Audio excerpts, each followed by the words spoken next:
Seja muito bem-vindo ao Ouro Porco, um canal de dois amigos que tem muito para falar e pouco a acrescentar.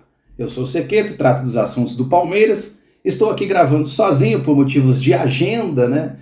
A primeira polêmica do Choque Rei que a gente vai falar aqui hoje foi com relação à data do jogo, e foi uma segunda-feira, então para a gente gravar aí nessa terça-feira com as nossas agendas de família e trabalho, não deu para o Clebinho estar aqui comigo hoje. Amanhã ele deve gravar também um jogo sobre a primeira final do Carioca, né? O Carioca já começa amanhã e depois nós vamos gravar com certeza na sexta-feira um vídeo aí sobre a última final do Carioca, o último jogo, e o primeiro jogo da final do Paulista. Mas sobre essa polêmica do calendário de São Paulo, eu falo ao final desse vídeo.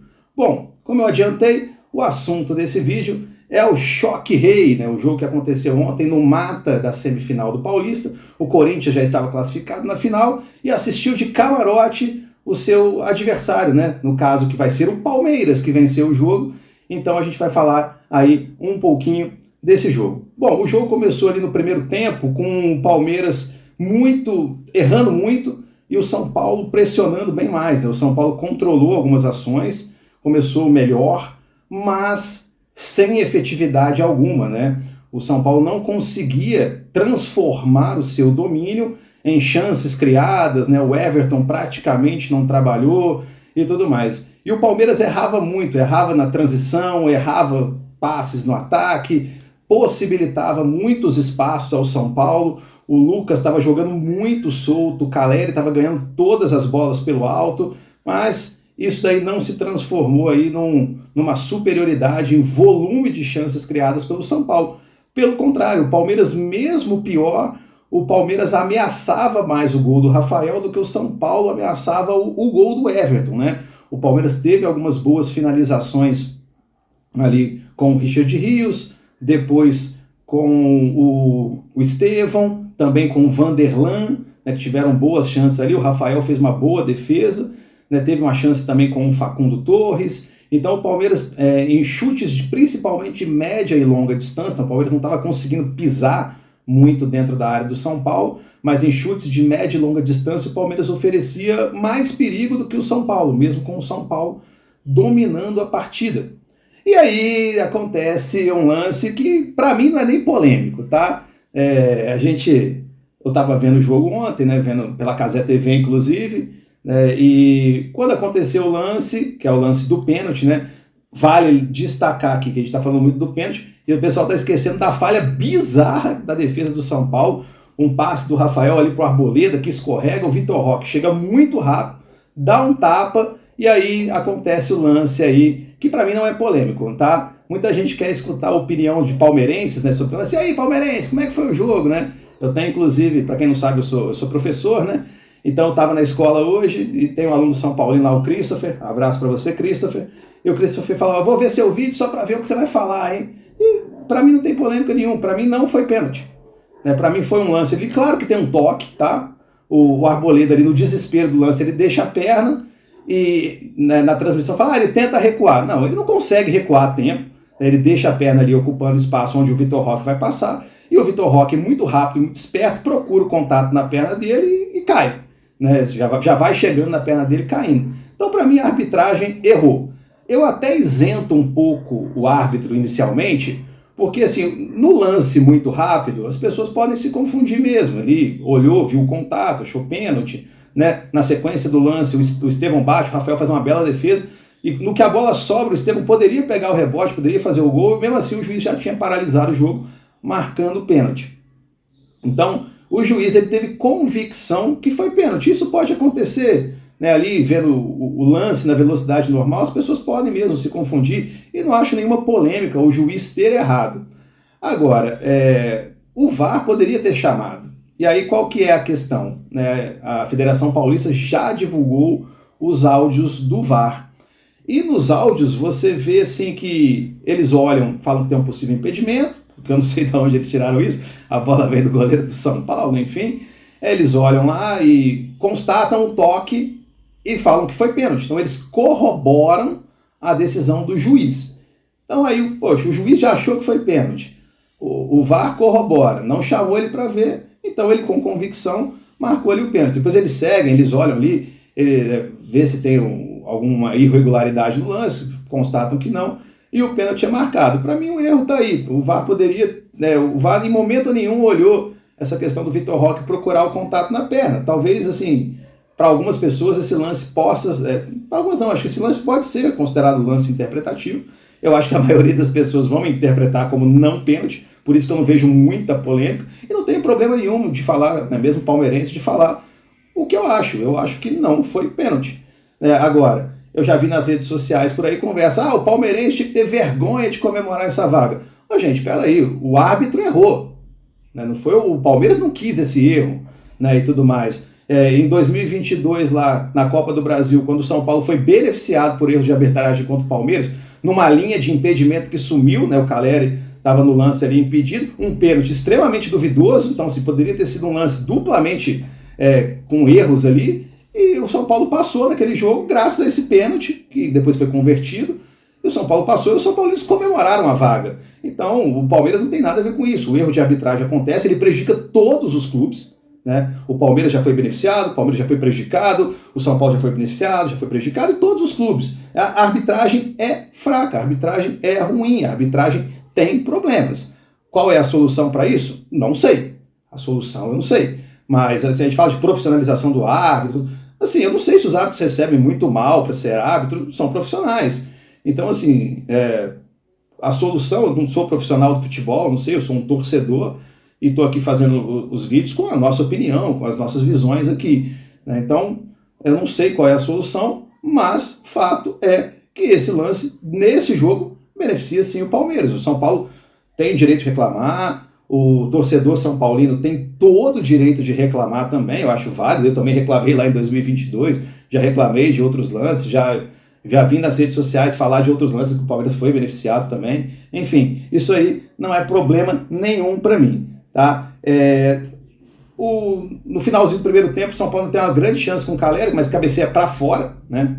Então ele tem uma cabeçada ali, num cruzamento ali, ele dá tipo um peixinho e acaba cabeceando a bola para fora, talvez uma das melhores chances do São Paulo no jogo. O segundo tempo, esperava-se, né, o São Paulo muito mais incisivo, um São Paulo que agredisse mais o Palmeiras, e não foi o que aconteceu. O São Paulo, em momento nenhum, conseguiu agredir o Palmeiras, né? O Palmeiras entregou a bola para o São Paulo teve mais de 60% de posse de bola, né? Então o Palmeiras entregou e buscou o contra-ataque, foi perigoso em alguns lances, né? Mesmo antes daquele final da partida, onde o São Paulo já estava se lançando mais ao ataque, o Vitor Roque deu um belo passe ali para o Facundo, que saiu cara a cara com o Rafael, e o Rafael diminuiu muito bem o espaço do Facundo e conseguiu fazer uma bela defesa. O Rafael fez umas 3-4 boas defesas no jogo. O Everton, eu não me lembro de nenhuma grande defesa que ele fez. Aliás, o São Paulo chutou 6 bolas só na direção do gol. 6 bolas para o gol e uma na direção do gol. Então, assim, para um time que tinha que correr atrás do resultado no segundo tempo, foi muito pouco. É claro que o lance polêmico, né? O lance que define a partida, 1-0, o São Paulo vai reclamar muito disso, mas o torcedor são paulino tem que olhar com calma para isso não mascarar uma partida do São Paulo que foi bem abaixo. Apesar de ter tido um volume de jogo, esse volume não criou nada, não criou nenhum perigo ao Palmeiras. Né? Então, e o São Paulo estava com o seu quarteto em campo, estava com o Oscar, estava com o Lucas, estava com o Luciano, estava com o Caleri, estava com o Alisson também. Então, assim, não era um time defensivo. O São Paulo não entrou nesse jogo para se defender. O São Paulo também, na verdade, o São Paulo propôs até mais o jogo do que o Palmeiras, que também não foi defensivo, né? Só tinha uma visão, inclusive deixou muito espaço no campo defensivo. O Palmeiras tem que olhar isso também. Então, esse lance polêmico não pode mascarar a partida ruim que o São Paulo fez. Começou bem, mas em momento nenhum agrediu o Palmeiras, né? Então é muito importante falar isso. Bom, no final das contas foi o que aconteceu, né? O jogo, o Felipe Anderson perde uma chance ali, ele sai cara a cara, ele tropeça, né? O Felipe Anderson ainda não se encontrou no Palmeiras. O Palmeiras dá uns moles também ali para o São Paulo que não consegue aproveitar. Enfim, o jogo em si foi um jogo pegado. Acho até que o Palmeiras foi melhor, né? Não em volume de jogo, mas em chances criadas, o Palmeiras foi mais consistente e, sim, independente do pênalti, o Palmeiras, como eu disse, não tem nada a ver com isso, né? O juiz errou e o Palmeiras foi lá e converteu a penalidade, inclusive Rafael Veiga bateu muito bem, não estava jogando nada até aquele momento, e é impressionante como assim, é difícil criticá-lo, porque aí chega no final do jogo ali, os últimos 15 minutos, ele põe a bola debaixo do braço e fala, esse jogo aqui eu vou controlar, e começa a controlar o jogo, realmente ele é muito experiente e muito bom jogador, é difícil criticar um jogador desse nível, mesmo quando ele não joga bem. Bom, e assim, o Paulistão ele chega na sua fase final, né? A final do Paulista começa ali no final de semana, né? Parece que vai ter uma reunião ainda hoje, né? Então talvez quando esse vídeo saia já tenha ali as datas certinhas da final do Paulista, então deve ser um jogo no final de semana e outro jogo no meio de semana, porque segundo a Federação Paulista, a última data que tem para poder fazer essa final é no dia 26, ou seja, no meio da outra semana. Então deve ter um jogo agora nesse final de semana e outro jogo só no meio da outra semana. Então, o que é complicado, porque aí vem data FIFA. E a data FIFA acaba no dia 25. E o Palmeiras tem jogadores convocados, não só na seleção brasileira, como em outras seleções sul-americanas, né? Então, como é que vai ser isso? As seleções sul-americanas jogam no dia 25 e o Palmeiras tem uma final no dia 26 e joga totalmente desfalcado. Claro, o Corinthians também deve ter alguns jogadores convocados, o Memphis, né, foi convocado pela Holanda, mas a data FIFA do Memphis acaba no dia 23, mesmo na Europa ele consegue um voo, ainda consegue chegar melhor fisicamente a tempo de jogar aí. Então a gente aguarda o que a Federação Paulista vai fazer, mas ficou complicado, né? Então assim, se o jogo se mantiver no dia 26 de abril mesmo, com a data FIFA terminando no dia 25, vamos ver qual vai ser a situação do Palmeiras, né? Como que os jogadores convocados, se eles conseguirão chegar a tempo, enfim, muito complicado essa situação, e isso tudo passa por um campeonato estadual muito inchado, né? O Campeonato Carioca, por exemplo, ele vai fazer os 2 jogos já entruncados agora essa semana para fugir da data FIFA. Então o Flamengo, que tem vários jogadores convocados, pelo menos vai conseguir colocar os seus jogadores em campo nessa quarta-feira e no final de semana, antes da data FIFA, antes que os jogadores saiam, né, para se apresentar às suas seleções. Então, mesmo de forma entroncada, assim, é melhor do que retornando de data FIFA, e aí você tem uma situação que é muito complicada. Meus amigos, se vocês chegaram até aqui, eu agradeço muito. Se inscrevam no canal, mande para os seus amigos. Aqui a gente é clubista só um pouquinho, mas quando tem que falar sério, a gente fala também, né? Comentem, compartilha, digam se vocês acham que eu estou sendo muito clubista, se vocês acham que foi pênalti ou que não foi pênalti, comente lá, a gente sempre responde todo mundo. Nos sigam também nas redes sociais, no X e no TikTok, @ouroporco. Tamo junto e valeu!